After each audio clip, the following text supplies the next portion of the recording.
ब्रह्मा बाबा होते हुए मुरली कहते हैं अभी अव्यक्त वाणी क्यों?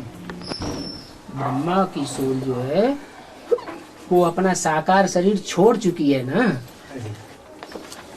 तो साकार शरीर इन आंखों से दिखाई पड़ता है उसे कहते हैं व्यक्त, और जो इन आंखों से नहीं दिखाई पड़ता है उसे कहते हैं अव्यक्त। तो ब्रह्मा बाबा का जो सूक्ष्म शरीर है वो आंखों से दिखाई पड़ता है, इन आंखों से दिखाई पड़ता है, इसलिए अव्यक्त है। गुलियार दादी में अव्यक्त बाप दादा आते हैं।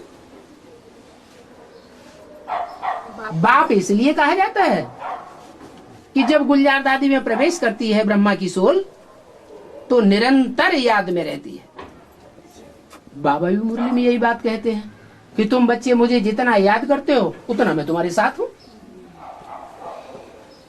तो ब्रह्मा बाबा की वाणी जब तक चलती है गुलजार दादी में, याद की स्टेज में रह करके चलने के कारण शिव बाबा जैसे कि उनके साथ ही हैं, बाकी प्रवेश नहीं है।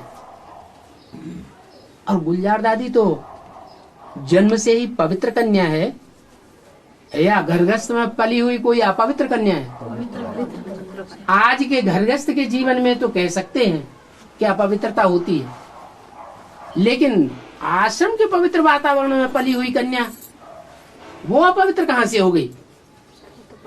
और शिव पवित्र चोले में प्रवेश करते हैं या अपवित्र में? पतितन में आते हैं। गुलजार दादी को कौन कहेगा कि ये अपवित्र है? किसी में साहस है?